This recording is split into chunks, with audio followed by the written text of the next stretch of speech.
नमस्कार, मी सारिका या चॅनलवर तुमचे खूप खूप स्वागत करते। आज मी बघा तुम्हाला अख्खी मसूरची आहे ना आमटी करून दाखवणार आहे किंवा तुम्ही याला कालवणसुद्धा म्हणू शकता।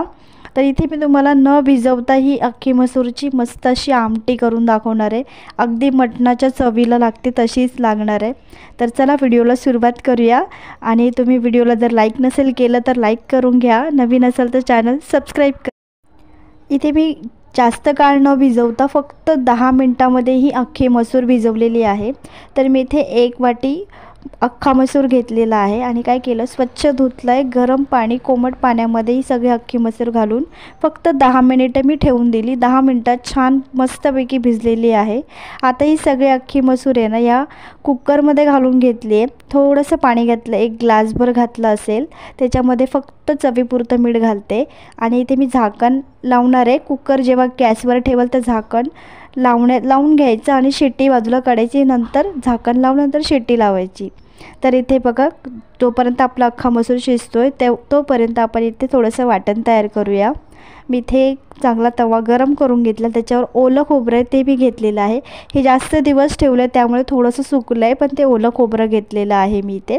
एक अगदी छोटा तुकडा घेतला आहे। छान भाजून घ्यायचं आहे बघा, खरपूस भाजून घेतलं। आता एका वाटीमध्ये मी हे बाजूला काढून घेते। आता याच तव्यामध्ये गॅस मी बंद केला आहे। आता याच्यामध्ये थोडंसं आहे ना मी धणे घेतलेले आहेत आणि थोडीशी खसखस, यानेच आपल्या ह्या अख्खा मसूरला खूप छान अशी मटणासारखी चव येईल। तर हे बघा छान खरपूस सुगंध येईपर्यंत आहे ना भाजून घ्यायचं आपल्याला।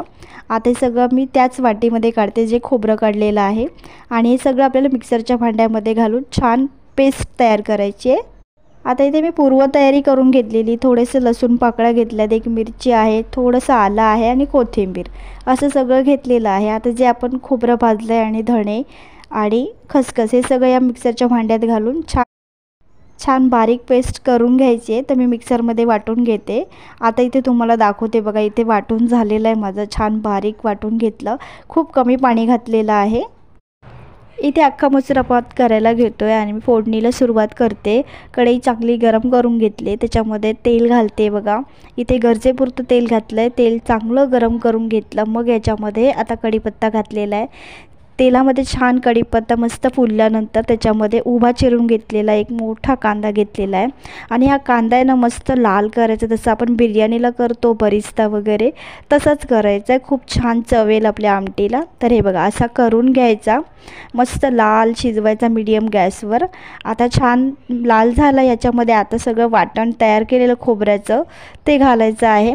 ही आमटी आहे ना खूप पातळ नाही करायची, थोडीशी घट्ट ठेवायची, कारण जर वाटण घातलं असेल ना थोडी घट्ट ठेवून ही खायची भातासोबत किंवा भाकरीबरोबर, खूप छान चवीची लागते वाटण असेल तरच। तर हे बघा वाटण छान परतून घेतलं तेलामध्ये। आता याच्यामध्ये टोमॅटो घालते बघा, 1 टोमॅटो पण जास्त नाही घालायचं, नाही तर मग आंबट लागेल ती आमटी। तर इथे 1 छोटा टोमॅटो घेतला आहे, चवीपुरतं मीठही घातलेलं आहे, म्हणजे टोमॅटो पटकन नरम पडतील।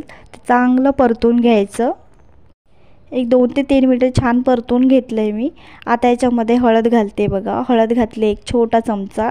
हळद आपल्याला तेलामध्ये या वाटणामध्ये चांगली शिजवून घ्यायची, मस्त कच्ची ठेवायची नाही आहे। हळद फक्त 1 मिनिटभर चांगली परतून घेतली। तर मी फक्त याच्यामध्ये ना एकच जो मसाला आहे घरात आपण नेहमीचा घालतो, तुमच्याकडे कोणता पण असेल तर घाला, कारण काय याच्यामध्ये आपण धणे घातलेले आहेत। फक्त तुम्ही जर लाल तिखट घालणार असाल ना तर गरम मसाला याच्यामध्ये थोडासा ॲड करा। मी इथे मालवणी मसाला घातला आहे आणि चांगलं परतून घेतला, 1 चमचाभर घातला आहे, चमचाभर 1-1.5 चमचा म्हणू शकता। आता इथे मी 2 शिट्ट्या काढून घेतल्या फक्त अख्खा मसूरला, मस्त शिजलेली आहे। आता सगळं वाटणात छान मिसळायला हवी म्हणून आपण काय करायचं, पाणी व्यवस्थित ॲडजस्ट करून घालायचं आहे। आधी इथे मी वाटणाचं पाणी ते थोडंसं घालून घेतलेलं आहे, जे मिक्सरच्या भांड्याला लागलं होतं थोडंसं।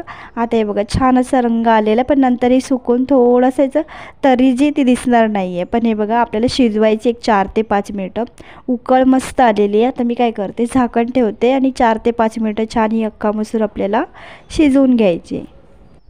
4 ते 5 मिनिटं झाली आहेत, बघूया आपण। हे बघा मस्त अशी आपली अख्खा मसूरची आमटी इथे तयार आहे।